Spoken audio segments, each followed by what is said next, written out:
Patrick Beverley joins us on SportsCenter. He plays on the best team in LA, and I'm going to quote you right off the bat here. I'm quoting you, okay? You said, thought I was joking. And when you guys beat him the other night, and it was obviously the same building where you play, they get booed off the floor. How much did you just enjoy where you are versus where the Lakers are at the moment? You know, it's always a friendly competition with the Lakers. Of course, being the fact that we are in LA, but I mean, we have goals and we had some big ones that we pointed out in the beginning of the year. And for us, we wanted to make the playoffs, and we understood it was the teams that was in our way, and we had to do the things necessary to make the playoffs, which is win games. So I know if I had to practice what I preached and I had to back my my statements up, so I made sure I was locked in that game. When you guys traded Tobias, I thought, okay, maybe the playoffs right now isn't a goal for this year. How much credit belongs to Doc for what he's been able to take what you all are and get every bit out of it? All of the credit. All of the credit. I mean, me, Lou, Gal, and Trey, especially me and Lou, after the trade got done, I looked at Lou, I'm like, man, he's like, man, go out there, play as hard as we can, man, live with the results. And, I mean, you can see Doc imprinting his coaching abilities, his coaching culture into this team to really, have us playing at, high level in the NBA right now. And fortunate to have a coach like him and his coaching staff. And it's been fun, man. We've been riding the wave. We've been winning games. We just came off a 5-game win streak. We came up short with the Blazers last night. But it's been fun. It's been really fun. We've been doing it together. We've been doing it on the defensive end, and we've been locked in. What does he give you that's the most important thing? Realness. His IQ is incredible for the game, of course. He'll curse you out in a hot second, of course. If he says it, he's not saying it to say it. It's the truth. No, right. Absolutely right. Absolutely right. I mean, and once he says something, he sees something, and it's so funny, man. Like any play he draws up, especially his ATOs after timeouts, right? They always work. And I'm sitting, and for me, I hopefully I'm fortunate when I'm done to be a coach when I'm done. But for me to look at him and for him to draw up the plays that he has, and I'm talking about every time a play, boom, it works. I mean, just so his culture is definitely imprinted on this team. He's our leader. We behind Doc everywhere it goes. Me, Lou, Gal, Trey, we the leaders, in the locker room. But Doc definitely keep the ship afloat. The other night against the Thunder, you don't score a point, but your fingerprints are all over that win. You lock up Paul George, and can you describe to me how much joy you take out of those moments when it's a star on the other side and you look at him and say, I am going to make your night a living hell. How much do you enjoy those nights? Oh, man, it's fun. Me and my friends, we joke about it all the time the night before, like, man, who you got coming up? I'm like, I think they're going to put me on Paul George. I'm like, oh, yeah, that's what we want. That's what we want. You do your thing like that, it kind of solidifies that first team, or at least helps it out a little bit. So, I was fortunate to get in a nice battle with Paul.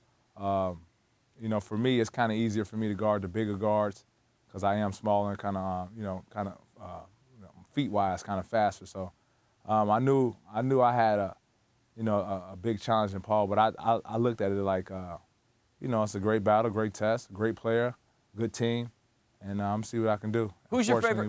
Who's your favorite guy? Like when you know the night before, I got so-and-so tomorrow night. Who's your absolute favorite guy because he represents such a challenge? So I have to say Paul George now. Yeah. since you just got him, I got you. Yeah, I don't usually guard 2s and 3s that much, but they're bigger than me, so I've been fortunate to be successful against them.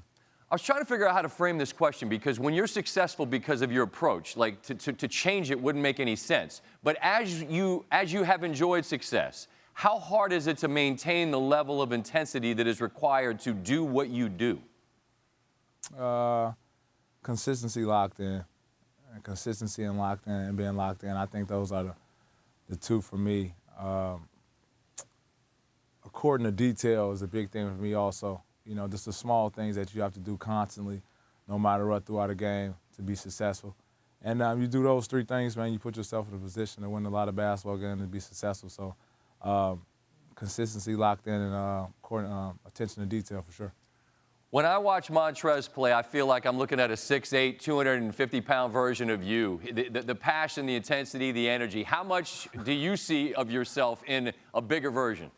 Nah, I mean, you got it, man. You know, Trey, I was with Trey when he was drafted, so, you know, that's like little bro. Right. And the amount of success that he's had, man, I've been fortunate to be to ride the wave with him the whole time of his career, every year of it. I remember when he wasn't playing, and he was just destroying people in the D League at the time. But I mean, I'm so happy for Trey, man. But he's been this type of player since he's been drafted. I'm fortunate, the past team he was on, they didn't do a lot of post-ups, so he couldn't really get the ball. But I mean, he's showing what he can do, man. He deserves it all. Last thing, just about your squad. Damn, last thing, that's all? Well, we can keep going. Like, I looked. Yeah, come on, man, let's roll. What do you want to talk drove about? all this far. We better be talking for a little longer. Well, I just want you to know I only got an hour, and we got a bunch of other people. But, I mean, we got you two. What do you want to talk about? Floor is yours. What's we can interesting? Talk about anything. Oh. Ask me some hard stuff. Okay. Russell Westbrook. Are you guys good?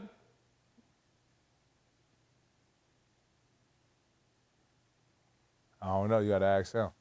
Well, he's not sitting down with me, so I'm asking you. Like, if, everything's, he's fiery competitor, you're fiery competitor. You guys good? I don't know. For some reason, he thought, 6, 7 years ago I tried to hurt him. And, of course, that wasn't the case. But, as a basketball player, I'm not going to apologize for it. So you got to ask him. Who do you dislike the most in the league? Not person, Everybody. team. Equal opportunity, whoever you play Everybody. next. I mean, if you're not on my team, I really don't even like you. I'm gonna be honest. And I'm not trying to just be an a-hole or just try to be this arrogant guy. It's my demeanor. I'm really like this all the time. I mean, I have my circle of 5, 6, 7 friends, and that's it. If you're not in my circle, I really don't like you. If you're not in my team, I really don't like you. I mean, if we get new players and we're fortunate to get, the superstars that say we can get next year, then of course I like you. But I respect you, but I just don't really like, a lot of NBA players for some odd reason. Are you one of those guys that's like, if we're playing ping pong or we're playing spades or we're playing anything, you bring the same level of agitation and fury to the competition, or can you ramp it back? No, we played spades before I got here. Me, my 2 best friends, and my mom, and I'm trying to tear my mom's neck off. Like, that's just who I am. I'm just trying to win every game I could possibly do. But if you're not on my team, you'll hate it. But if you are on my team, you'll love it, because I'm the guy that's gonna run through walls. And I'm the guy that's gonna, look up down 30 and don't think the game's over with. I'm that guy. I'm that guy that's, you look like we've been ambushed. I'm the one still there throwing jabs and fighting. You need a guy like that. So, I take pride in that. Last one. A lone survivor. I know. Well, you are, clearly. Look, your story is well understood, and you've become what you've become, carved out a niche for yourself in this league. And I get that it's equal opportunity dislike for whoever you go against, but, you fill in the blank for me. I say Houston. You say what? What comes to mind when you think of the Rockets? Pissed. That's it? Yeah.